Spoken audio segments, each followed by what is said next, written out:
Guilty on all counts. Catherine Brennan's legs buckled as the judge's gavel struck thunder through Cook County Superior Court. 58 years old, and she'd spend whatever life remained rotting behind bars for murders she didn't commit. Her husband, Richard, sat 3 rows back wearing satisfaction like cologne, actually smiling as federal marshals moved toward her with handcuffs.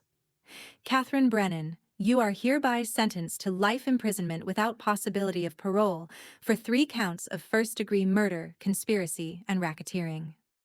The courtroom erupted. Catherine gripped the defendant's table, her calloused hands, still bearing traces of flour from the bakery she'd run for 30 years, trembling against polished oak. This couldn't be real. 24 hours ago, she'd been decorating birthday cakes. Now she was a convicted killer. "This is a goddamn travesty," her public defender muttered, but Catherine barely heard him. Behind her, Richard stood, buttoning his expensive suit jacket. The same man who'd shared her bed for 15 years. The same man who'd called her a fool for taking in 3 terrified boys nobody wanted. The same man who'd promised to love her through anything. He leaned forward as the bailiff approached with restraints, his voice low enough that only Catherine could hear. "Should have listened to me, Katie. Should have sent those little street rats back where they found them. Now look at you. Exactly where trash belongs." Catherine's throat constricted. The boys. Liam, Noah, and Finn. Where were they? 17 years had passed since that November night when they'd appeared on her doorstep. Running from horrors she'd spent years trying to help them forget. Richard had hated them from the start, resented every dollar she spent, every moment she gave them instead of him. The prosecutor, a shark-eyed woman named Helen Voss, was already packing her briefcase, mission accomplished. She'd painted Catherine as a cold-blooded monster who'd murdered 3 people to cover up financial crimes. The evidence seemed overwhelming. Catherine's fingerprints on the murder weapon, unexplained deposits in her bank account, security footage placing her at each crime scene. All lies. Perfect, devastating lies. "Ma'am, I need you to stand," the bailiff said gently. "Before you find out what happens next, if you're loving this story of justice and redemption, hit that subscribe button for the formidable Revenge channel. Drop a comment telling us where you're watching from, and buckle up. This is just the beginning." Catherine rose on shaking legs. Through blurred vision, she caught sight of Richard's secretary in the gallery, that young thing half his age. The woman touched his arm, whispered something that made him nod. How long had this been planned? The handcuffs clicked shut. The pounding on Catherine's door came at 2:13 a.m., desperate enough to wake her from the first decent sleep she'd had since Richard moved out of their bedroom 3 months prior. "Please, somebody help." Catherine grabbed her robe, her baker's instincts, honed by decades of 4 a.m. starts, already calculating that something was very wrong. Through the peephole, she saw 3 boys on her porch. The oldest couldn't have been more than 11, clutching the hands of 2 smaller ones. All 3 were soaked from autumn rain, shivering, and the oldest had a gash across his forehead still bleeding. Against every ounce of common sense, Catherine opened the door. "Lord have mercy." The words escaped as she took in their torn clothes, their haunted eyes, the way they flinched when she moved too quickly. "What happened to you?" The oldest, tall for his age with serious brown eyes, stepped protectively in front of the younger 2. "I'm sorry to bother you, ma'am. We saw your light on, and we don't have anywhere else to go." "Where are your parents?" His jaw clenched with a grief too heavy for someone so young. "Gone. And the people who were supposed to take care of us. We can't ever go back there." Something in his voice made Catherine's blood freeze. She'd heard that tone before. In her own voice at age 8 when her stepfather came home drunk and mean. "Come inside before you catch pneumonia," she said, stepping back. "I'll make hot chocolate." The youngest boy, maybe 6 years old, looked up at her with eyes like storm clouds. "Are you going to call the police?" "Do you want me to call the police?" The middle boy, around 8, shook his head frantically. "They won't believe us. They never believe kids like us." "Kids like us?" Catherine had been a kid like that once. In her kitchen, the same kitchen where she'd perfected 300 cake recipes, where she'd cried after each of her 3 miscarriages, where Richard had told her last month that she was wasting her life on charity cases. She watched these boys huddle around her small table. They didn't touch anything without permission. Sat up straight despite their exhaustion. Said please and thank you for everything. Someone had taught them manners. Someone else had taught them to be terrified. "What are your names?" Catherine asked, stirring cocoa powder into steaming milk. "I'm Liam," the oldest said. "This is Noah, and that's Finn." Liam, Noah, and Finn. Catherine set mugs before them. "I'm Mrs. Brennan, Miss Catherine to you." Liam wrapped his hands around the mug like it was precious. "Miss Catherine, we won't stay long. We just need somewhere safe for a few hours. Then we'll go." "Go where?" The boys exchanged glances. Noah finally spoke, his voice barely above a whisper. "We were living with our Uncle Vincent after our parents died in a crash. But Uncle Vincent, he had these friends who came over. They said we could earn money, help pay for our keep." Catherine's mug clattered to the floor. These babies, these precious babies had been— "We ran tonight," Liam continued, his young face hardening into something no 11-year-old should wear. "Vincent's going to be real angry when he realizes. He said if we ever tried to leave, he'd hunt us down.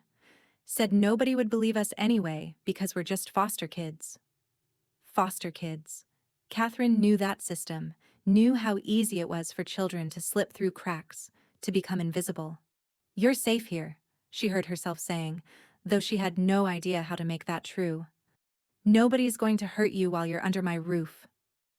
Upstairs, Richard's snoring rumbled through the walls. He'd been too tired for dinner again, came home at 9 p.m. reeking of perfume that wasn't hers. Their marriage had been dying slowly for 5 years, ever since her last miscarriage convinced her body would never give him the biological children he wanted.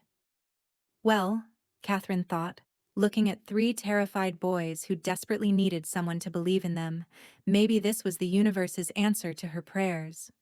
Just not the answer she'd expected. Over the next 3 days, the boys told her their story in fragments. Parents killed by a drunk driver 18 months ago. An uncle who seemed like salvation but revealed himself as something darker, part of a network that treated children like commodities. And Liam. Brave 11-year-old Liam, who'd planned their escape for months, waiting for the perfect moment. "We're going to turn 18 someday," Liam said on their 3rd night, helping her wash dishes in the kitchen that barely fit 2 people. "When we do, we're going to make sure nobody ever hurts kids the way they hurt us." Catherine looked down at this serious boy with his ancient eyes and his gentle way with his brothers, and made a decision that defied logic, economics, and every practical consideration in her crumbling marriage. "You don't have to wait until you're 18 to start making a difference," she told him. "You already saved Noah and Finn. Now let me save all 3 of you." But on the 4th morning, everything shattered. Catherine woke to find Richard standing in their living room with someone she'd never seen before, a man in his 40s with dead eyes and an expensive suit that screamed money. 2 larger men flanked him like attack dogs. The boys were nowhere in sight. "Catherine." Richard's voice carried disappointment she'd heard 1,000 times before. "What have you done? Where are the boys?" Her voice shook despite her best effort. The stranger smiled, and it was worse than any threat. "Mrs. Brennan, I'm Vincent Crawford. I believe you have my nephews." "Those boys don't belong to you." Catherine clutched her robe tighter. "They're terrified of you." Vincent's smile never wavered. "I'm afraid there's been a misunderstanding. You see, I'm their legal guardian." He nodded to one of his men who produced a folder. "I have the paperwork to prove it." The documents looked official. Custody papers, court orders, even medical records. All of it legitimate looking. All of it lies.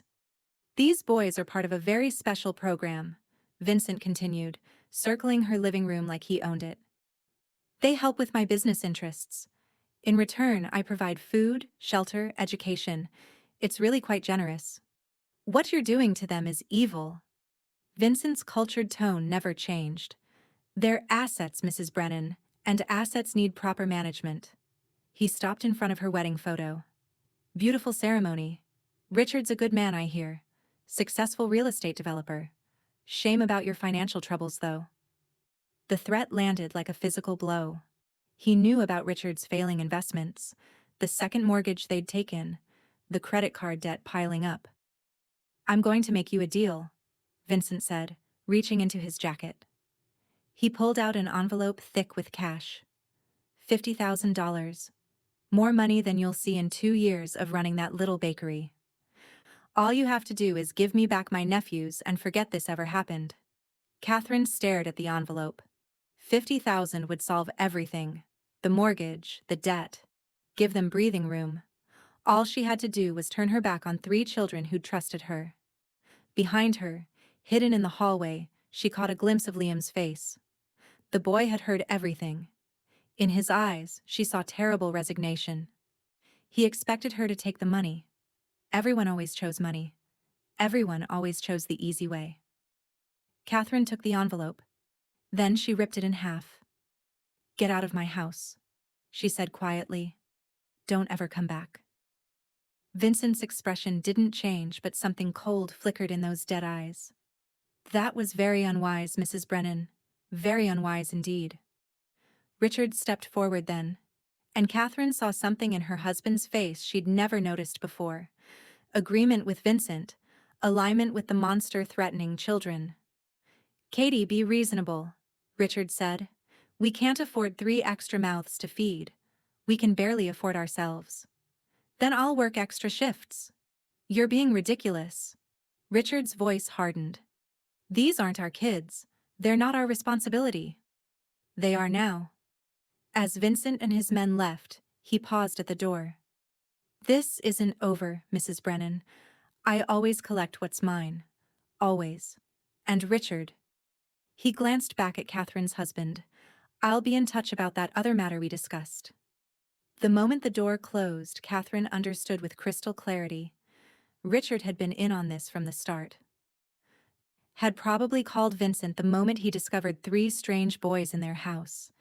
Had probably already negotiated his own deal. You knew, she whispered. You knew what that man was, what he does to children, and you were going to help him. Richard's face flushed with anger and something uglier, guilt caught in the light. You have no idea what you've done, Catherine. Vincent Crawford isn't someone you say no to. He's connected to people, dangerous people who don't forget. Good. Then he'll remember that some things can't be bought. You just destroyed our marriage for 3 street rats we don't even know. No, Richard. You destroyed our marriage the moment you chose money over innocent children. That was the beginning of the end. Richard moved out officially 3 weeks later. But Catherine later understood he'd been planning something far worse than just divorce. He'd been planning her complete destruction. The years that followed were harder than Catherine ever imagined, but also fuller than she'd ever dreamed possible. Richard filed for divorce, fought her for every penny, turned their friends against her with lies about her obsession with the foster boys. Vincent Crawford made good on his threats. Harassment calls at 3 a.m., vandalism at her bakery, constant legal challenges to her emergency custody of the boys, but Catherine held firm. She worked double shifts, took night classes to become their legal guardian, built a fortress of paperwork and determination around her makeshift family, and the boys thrived. Liam, fierce protector Liam, graduated high school with honors and a full ride to Columbia Law School. Noah, with his gentle hands and healer's heart, got into Johns Hopkins Medical School. Finn, brilliant Finn, started coding at 12 and had venture capitalists courting him by 19. Catherine kept every report card, every award, every newspaper clipping about their accomplishments in a scrapbook she'd page through on her hardest days. Days when the bakery barely broke even. Days when Vincent's lawyers filed another frivolous lawsuit. Days when she'd see Richard around town with his new wife. That secretary, of course, and he'd smirk like he knew something she didn't. He did know something. He was planning something. The boys left for their various schools, promising to call every week, to visit every holiday. They kept those promises for the first 5 years. But then calls became less frequent. Visits stopped altogether. Catherine told herself it was natural. Young men building their own lives, spreading their wings. She didn't know they'd been warned away. Didn't know Richard and Vincent had been sending them letters, making threats, painting Catherine as unstable and dangerous. Didn't know that staying away was their way of protecting her from Vincent's revenge. Until the night Catherine woke to find her bakery on fire. She'd been sleeping in the apartment above the shop, couldn't afford both rent and the commercial lease. The smoke alarms saved her life, but barely. She stumbled into the street in her nightgown, watching 15 years of work burn to the ground. The fire investigator ruled it electrical. The insurance company agreed. But Catherine saw Vincent Crawford's sedan parked across the street as firefighters battled the blaze, saw him raise a cup of coffee in mock salute before driving away. She rebuilt, took out loans she couldn't afford, worked herself to exhaustion, and rebuilt. That's when the murders started. 3 people connected to Vincent Crawford's operation turned up dead over 6 months, each murder more brutal than the last. Catherine followed the news with growing dread, remembering the boy's uncle and his talk of business interests and assets. Then the police came to her bakery at dawn. "Catherine Brennan, you're under arrest for the murders of Vincent Crawford, Thomas Sullivan, and Margaret Chen." Catherine's rolling pin clattered to the floor, scattering flour across Italian tile she'd saved 2 years to install. "I don't know what you're talking about. I haven't killed anyone." Detective Lawrence Washington showed her the evidence with something like pity in his eyes. Her fingerprints on the murder weapon, a knife from her own kitchen. Security footage from Vincent's estate showing someone her height and build entering the night he died. Bank statements revealing deposits of exactly $150,000, broken into small transactions that screamed money laundering. "I didn't do this," Catherine said, her voice breaking. "This is Vincent Crawford's revenge. He's been threatening me for 17 years because I wouldn't let him take back those boys." "Vincent Crawford is dead, Mrs. Brennan. He can't threaten anyone anymore." But Richard was alive. Richard, who'd stayed close to Vincent all these years. Richard, who'd always promised to make Catherine regret choosing those brats over their marriage. Richard, who stood in the back of her arraignment hearing with his arms crossed and that same satisfied smile. The trial was a nightmare. Helen Voss, the prosecutor, painted Catherine as a disturbed woman who'd been obsessed with 3 boys who'd long since abandoned her. She presented evidence of Catherine's deteriorating mental state. The medications Catherine took for anxiety after the fire, the therapy sessions where she discussed her fears about Vincent, even Catherine's scrapbook of the boys' accomplishments as proof of obsessive behavior. "Ladies and gentlemen of the jury," Voss said in her closing argument, "Catherine Brennan is a woman consumed by rejection and rage. When the children she'd stolen from their rightful guardian finally escaped her control, she blamed Vincent Crawford for turning them against her. She blamed Thomas Sullivan, Crawford's attorney. She blamed Margaret Chen, the social worker who'd tried to investigate her custody arrangement, and she killed them all. Catherine's public defender, overworked, underpaid, barely able to mount a defense, tried to poke holes in the evidence. But every witness supported the prosecution's narrative. Even Richard took the stand, testifying about Catherine's unstable behavior during their marriage, her obsession with fostering children they couldn't afford, her violent threats against Vincent Crawford. All lies, but told so smoothly, backed by such carefully fabricated evidence, that the jury believed every word. Guilty on all counts. Life without parole. As the marshals led her away in handcuffs, Catherine caught sight of Richard in the gallery, leaning close to Helen Voss, whispering something that made the prosecutor smile. They shook hands like business partners closing a successful deal. Because that's what this was. A business transaction. Vincent Crawford's associates had paid Richard handsomely to frame his ex-wife for murders they'd committed, eliminating both a threat to their operation and a woman who'd humiliated them by choosing 3 throwaway children over cold cash. In the holding cell beneath the courthouse, Catherine Brennan, baker, mother to 3 boys who'd forgotten her, victim of the perfect frame, allowed herself 5 minutes to cry. Then she dried her tears, straightened her spine, and made herself a promise. If she was going to die in prison for crimes she didn't commit, she'd at least die knowing she'd chosen right all those years ago. She'd chosen love over money, children over comfort, doing right over doing easy. She'd never regret that choice. Not ever. But she did wonder, in her darkest moments, if Liam, Noah, and Finn would ever know the truth about what happened, or if they'd spend the rest of their lives believing their surrogate mother had become the very monster they'd run from all those years ago. Federal Correctional Institution, Alderson, West Virginia, Year 7. Catherine had settled into prison routine with the same determination she'd brought to perfecting croissant recipes. She worked in the kitchen, of course, and taught other inmates basic baking skills. She kept her head down, made no enemies, and earned the respect of guards and prisoners alike for her quiet dignity. She never spoke about her case, never protested her innocence. What was the point? The evidence had been too perfect, the frame too complete. Better to accept reality and find meaning in small moments. Teaching a young woman how to fold dough, mediating disputes before they turned violent, writing letters to the boys that she never sent because she had no address for them. Then came the letter. It arrived on a Tuesday morning, her 43rd birthday. The return address was a law firm in Philadelphia, Rodriguez and Associates. Catherine almost threw it away, assuming it was another legal document about appeals she couldn't afford. But something made her open it. Mrs. Brennan, you don't know me, but I know you. Or rather, I know the boys you saved 17 years ago. My name is Isabella Rodriguez, and I'm a lawyer specializing in wrongful convictions.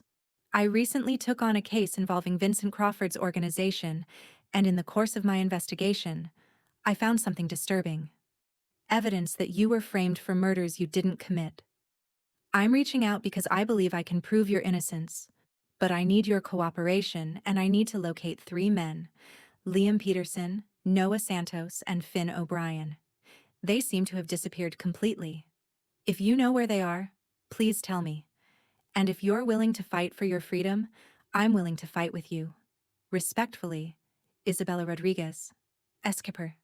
Catherine's hands shook so badly she could barely finish reading. Someone believed her. After 7 years of silence, someone was asking the right questions. But the boys, what had happened to them?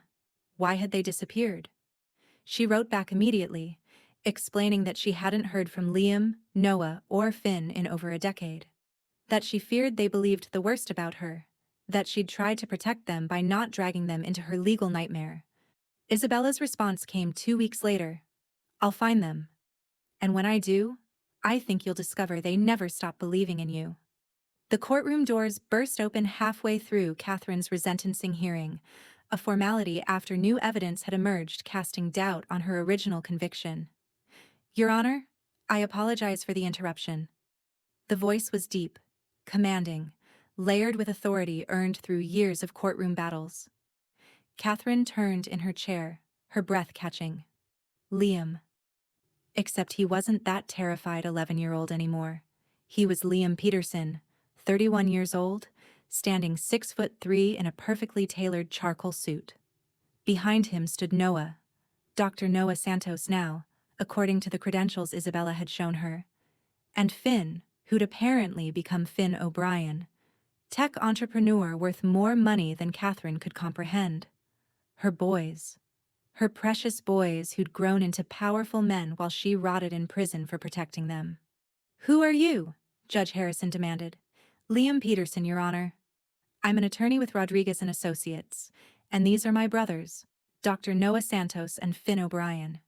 We're here to present evidence that will exonerate Catherine Brennan completely. The prosecutor, a new one, Helen Voss having retired years ago, shot to her feet. Your Honor, this is highly irregular. The hearing is just a formality. The hearing is about justice, Liam interrupted, his voice cutting like a blade. And justice has been absent from this courtroom for 7 years. With your permission, Your Honor, I'd like to correct that. Judge Harrison studied the three men. Something in their determined faces, their unified front, made her lean forward. You have 10 minutes to convince me why I should delay this proceeding, Mr. Peterson. 10 minutes is all I need. Liam opened his briefcase, pulling out a thick folder. Your Honor, Catherine Brennan was framed for 3 murders by a conspiracy involving her ex-husband, the lead prosecutor, and members of Vincent Crawford's criminal organization. That's ridiculous, the new prosecutor began. Is it? Noah stepped forward. His surgeon's hands steady despite the emotion in his eyes. Because we have Vincent Crawford's personal records, seized in a raid on his estate's hidden safe. Records that detail exactly how they plan to frame Mrs. Brennan, including payments made to her ex-husband Richard Brennan for his cooperation. Finn pulled out a laptop. I have the digital paper trail showing how they planted evidence, fabricated financial records, and paid off witnesses. Every transaction, every meeting, every conversation. All documented because Vincent Crawford was paranoid enough to record everything. Catherine couldn't breathe, couldn't process what she was hearing. Her boys hadn't forgotten her. They'd been building a case, gathering evidence, preparing for this moment. Your Honor, Liam continued, we also have something else. Helen Voss's personal files, subpoenaed after evidence emerged of prosecutorial misconduct. She knew Catherine Brennan was innocent. She knew about the frame job. And she proceeded anyway, because Richard Brennan was paying her to secure a conviction. The courtroom erupted. Judge Harrison banged her gavel. Order! Mr. Peterson, these are serious allegations. With serious evidence to support them. Liam's voice never wavered. We have bank records showing payments from Richard Brennan to Helen Voss. We have emails between Voss and Brennan discussing how to handle the Crawford situation. We have testimony from Margaret Chen, who isn't actually dead, explaining how she was forced to go into hiding after refusing to cooperate with Vincent Crawford's organization. Catherine's heart stopped. Margaret Chen is alive? Very much so, Noah said, turning to face her for the first time. His eyes were wet. And she's been waiting 7 years to tell the truth about what really happened. An older woman entered the courtroom, escorted by Isabella Rodriguez. Margaret Chen looked nothing like the crime scene photos Catherine had been forced to study during her trial. She looked healthy, alive, and furious. Your Honor, Margaret said, her voice shaking with emotion. I'm Margaret Chen. I was the social worker assigned to Catherine Brennan's foster care case 17 years ago. Vincent Crawford threatened to kill me if I didn't disappear, and let him use my death to frame Mrs. Brennan. I'm here to set the record straight. Judge Harrison's face had gone pale. This is unprecedented. Mr. Peterson, I'm ordering an immediate stay of all proceedings. This court will reconvene in 1 week to review your evidence fully. Until then, Mrs. Brennan, you're remanded to— With respect, Your Honor, Liam interrupted. We're requesting immediate release pending review. Catherine Brennan has served 7 years for crimes she didn't commit. She's not a flight risk, she has no criminal history, and she has 3 people right here willing to guarantee her presence at any future proceedings. And where would she stay? Judge Harrison asked. With us, Noah said firmly. With her family? Finn nodded. Where she should have been all along. Catherine watched these 3 men, her boys, her sons in every way that mattered, stand before a judge and demand her freedom with the same fierce determination they'd shown as children running from monsters. Judge Harrison was silent for a long moment. Then, bail is granted. Mrs. Brennan, you're released on your own recognizance pending a full review of this new evidence. The bailiff removed Catherine's handcuffs. For the first time in 7 years, Catherine Brennan was free. 3 weeks later, Catherine sat in Isabella Rodriguez's conference room, surrounded by the evidence that would destroy the people who'd destroyed her life. Richard Brennan's arrest had been spectacular. FBI agents swarming his luxury real estate office in front of clients and colleagues. Helen Voss had tried to run, making it as far as the Canadian border before federal marshals caught her. But the real revelation came from Finn's deep dive into Vincent Crawford's organization. Vincent Crawford didn't die 7 years ago, Finn explained, pulling up documents on his laptop. That was a body double. Vincent's been alive this whole time, hiding in plain sight under the name Victor Carlisle, continuing his operations from Bermuda. Catherine felt the world tilt. He's alive? And facing extradition as we speak, Liam said. The moment we proved you were framed for his murder, every agency that had closed their cases on Crawford reopened them. Turns out a lot of people want to talk to a ghost. Noah poured her tea with the same care he'd shown as a child. Mom. He paused, the word hanging between them like a question. Catherine's eyes filled with tears. You can call me whatever you want, baby. You always could. Mom, Noah said again, firmer this time. We need you to know something. We never believed you were guilty. Not for 1 second. But Richard and Vincent threatened us. Said if we came back, if we tried to contact you, they'd make sure you never survived prison. We stayed away to keep you alive. We spent 7 years building our careers, Liam added, becoming powerful enough that when we came back for you, nobody could stop us. Nobody could silence us. Nobody could make us disappear like they did to Margaret Chen. Finn reached across the table and took Catherine's flower-scarred hands in his. You saved us 17 years ago. We've been planning to save you back ever since. The trial, the real trial, took 8 months. But this time, Catherine had a dream team of lawyers led by Liam, evidence that couldn't be fabricated, and witnesses who told the truth instead of lies they'd been paid to recite. Richard Brennan took the stand, trying to maintain his innocence. But Liam destroyed him. Every lie, every payment, every threatening email to the boys, all of it entered into evidence. Richard's new wife filed for divorce during the lunch recess on day 3. Helen Voss made a deal, testifying against everyone in exchange for a reduced sentence. She detailed how Richard had approached her with Vincent Crawford's plan: frame Catherine for murders Crawford's organization had committed, eliminate a threat to their operation, and get paid enough to retire early. Why did you agree? Liam asked during her testimony. Helen's face was haggard, empty of the sharp satisfaction Catherine remembered from her original trial. Because I was tired of barely making ends meet on a prosecutor's salary. Because Richard Brennan promised me $500,000. Because Catherine Brennan was nobody important. And Vincent Crawford was connected to people who could end my career with a phone call. So you sold your integrity for money and fear? Yes. And an innocent woman spent 7 years in prison because you were too cowardly and greedy to do your job. Helen's voice was barely a whisper. Yes. The jury deliberated for 47 minutes. Not guilty on all counts. Complete exoneration. The judge issued a formal apology on behalf of the justice system, as if that could somehow give Catherine back 7 years of her life.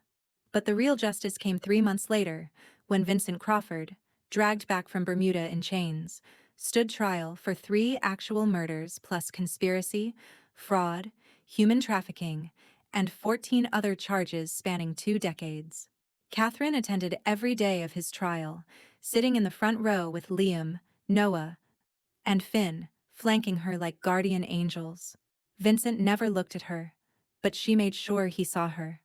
Made sure he understood that the woman he'd tried to destroy had survived, had thrived, had raised 3 boys into men powerful enough to bring down his entire empire.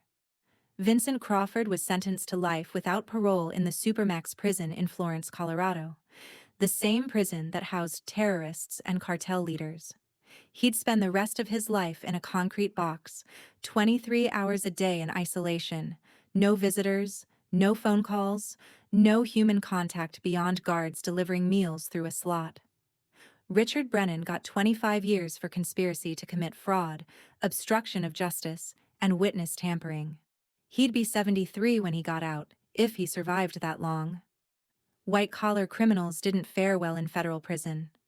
As they left the courthouse after Vincent's sentencing, Catherine turned to her 3 boys. Men now, but still her boys. "You came back for me. Always," Liam said simply. "You taught us that family doesn't abandon each other. Ever." "Even when it takes 7 years," Noah added. "Even when it costs everything," Finn finished. "That's what love looks like." Catherine pulled them into a hug. These 3 scared children who'd knocked on her door one rainy night and changed her life forever. "I'd do it all again. Every day in prison. Every moment of pain. I'd do it all again if it meant saving you." "We know," Liam said. "That's why we moved heaven and earth to save you back." 2 years after her exoneration, Catherine stood in her new bakery, 3 times larger than the original, in a better neighborhood, funded by her boys' success. The sign above the door read, "The Second Chance Bakery," and underneath, in smaller letters, "Where everyone deserves sweetness." She specialized in hiring people who needed a fresh start: former inmates, reformed addicts, kids aging out of foster care, people the world had written off but who deserved someone to believe in them the way 3 scared boys had deserved someone to believe in them 19 years ago. Liam worked from a satellite office upstairs, running his criminal defense practice focusing on wrongful conviction cases. Noah volunteered at the free clinic 3 blocks away, treating patients who couldn't afford health care. Finn's tech company had just launched an app connecting foster children with resources and support systems. They'd all built something meaningful from the ashes of Catherine's destroyed reputation, built it together, as family. If this story of resilience and redemption moved you, do me a favor. Subscribe to Formidable Revenge, share this video with someone who needs to hear that justice eventually catches up to everyone, and drop a comment telling us your thoughts. Because Catherine's story proves that love, patience, and determination can defeat even the most perfect frame job. Richard Brennan died in prison during year 3 of his sentence. A heart attack? The prison officials said. Though Catherine sometimes wondered if Vincent Crawford's former associates had long memories about people who'd drawn too much attention to their operations, she felt nothing when she heard the news. No satisfaction, no grief, just nothing. He'd become irrelevant to her story the moment her boys walked back into her life.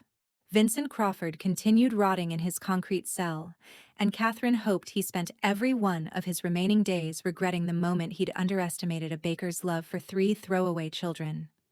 Helen Voss served 4 years of her reduced sentence before being released on parole. She'd lost her law license, her reputation, everything she'd sold her integrity to protect. Catherine heard she was working as a paralegal somewhere in Nebraska, living in a studio apartment, driving a 15-year-old car. That seemed fitting. Not the prison she'd sent Catherine to, but a prison nonetheless. One built from guilt and shame and the knowledge that she'd destroyed an innocent woman's life for money. On the 2nd anniversary of Catherine's exoneration, the boys surprised her with a small ceremony at the bakery. They'd had a plaque made, bronze letters on dark wood. Catherine Brennan, who taught 3 scared boys that family is chosen, love is action, and some things are worth any sacrifice. Thank you for never giving up on us. Thank you for teaching us to never give up on anyone. Love always. Liam, Noah, and Finn. Catherine cried reading it, the same way she cried every time one of her boys called her Mom instead of Miss Catherine. They were all the family she needed, these 3 men and the extended family of broken people they'd all helped put back together. She'd lost 7 years to a frame job designed by monsters. But she'd gained something those monsters could never understand, the unshakable knowledge that she'd chosen correctly all those years ago when she ripped up Vincent Crawford's envelope of cash. Love over money. Family over comfort. Doing right over doing easy. Those choices had cost her everything, then given her everything back, tenfold.